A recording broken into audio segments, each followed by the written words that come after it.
The topic is digital continuity, so design in Valispace, operate in Leanspace. First of all, just by show of hands, who knows what digital continuity is? Okay, like maybe one or two. Pal, I hope you know.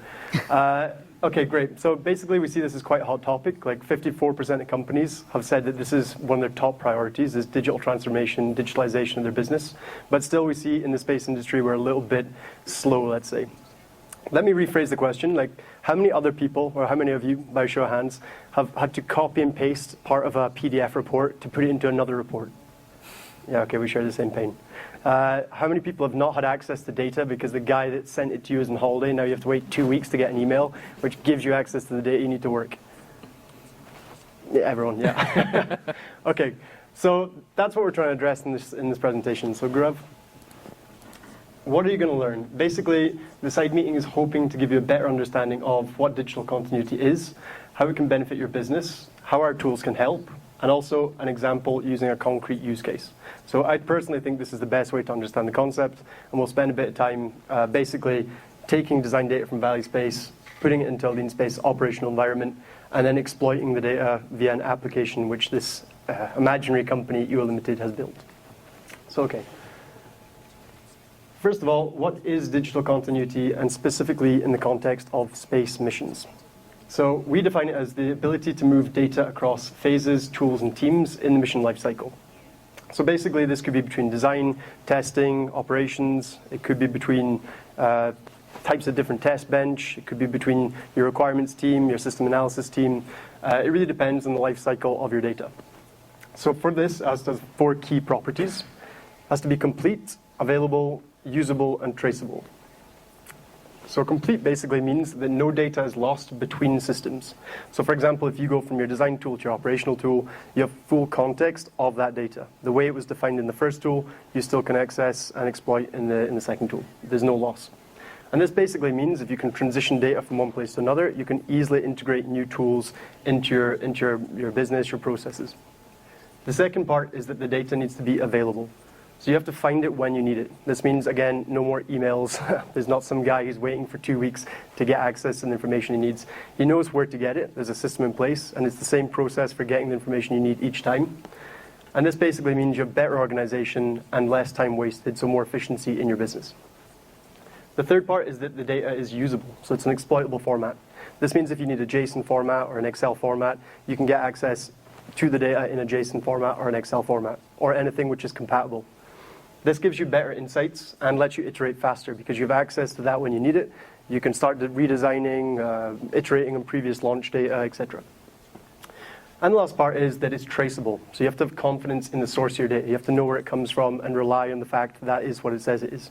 This means that Steve can't hide his errors anymore. You're going to know it's him. Okay, so your hosts for this side meeting are us, Leanspace. You can notice us because we all have the same t-shirt. You can find us after. We're doing this in collaboration with Valispace. So we provide a cloud platform for space missions, and Valispace provide a design systems engineering tool. And in the use case we present, we'll go through a little bit about what each of these do and show you how they impact digital continuity. Perfect. Okay, so again, the easiest way to tell the story of digital continuity is through a use case example. So what we did is we have this fake company, EO Limited. Their mission is to monitor the world's oceans. A bit of context, they're an Earth observation startup. They have one demonstrator satellite, which they launched. It's in orbit. They designed it using Valispace, and they're using operational software, which was built using Leanspace, to run this mission. So the objective of the use case is to design and deploy a constellation of 4 next-generation satellites. So they have a bit of a modification versus Generation 1. And then integrate these with the Mission Control Center, which is in place. So luckily, this is a bit of a game. We're joined by the EO Limited operations engineer, Gaurav, who will explain a bit more about what they did to build their MCS, why they chose to build it on Leanspace, and a bit more context about what they have today. Thank you for the wonderful introduction. So basically when we were starting EO Limited, right? So we were bootstrapping, we had limited budget, we wanted to have something that helps us get off the ground really quickly. And really without much effort. So that is our main concern when we were choosing a ground segment to base our systems on. But still, we had a few constraints. We had a few considerations that we wanted to make on our ground segment. So first and foremost was control, right? So we wanted to have something that we can build, something that we can control, and something that we can rely on for our business needs. And we can build exactly the way we want and not depend on or do things the way a tool dictates, right? So that was one of the first consideration. Second was agility. So again, we were small, we wanted to start off really quickly, but as we evolve, we wanted to add more functionality and keep evolving our systems as we go along. Third was scalability. EO Limited's objective is going from one satellite to multiple, hundreds of satellites. And we wanted to have something that can scale with us. And last but not the least, we wanted to have something managed. Right? So we did not want to have like a full-blown DevOps team in-house. We wanted to have some developers that really are focused on our objectives and not just simply maintaining the infrastructure. Leanspace basically ticked all the boxes for us, and that's why we basically went with them. So for example, on the left, you can see what they offer is this generic part, right? So it's Leanspace Cloud. So we could only build the top layer, the custom software, exactly the way we want, exactly the way we want it to work. And then they can take care basically of the rest. They manage the whole infrastructure, they manage the cloud, we don't have to care about it, and we can simply move ahead.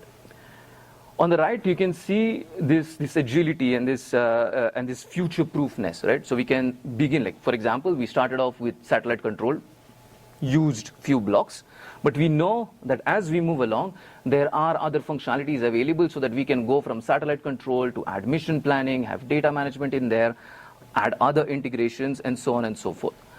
So with this, we were sure that, okay, the platform that we choose is future-proof, we are good to go, and that's basically more or less the architecture of our current system. Great. Back to you. Okay, great. So that's basically the driving factor behind Gaurav's choice of Leanspace. That's why he's choosing to build software on it. But we're also pretty lucky because he's decided to show us the application.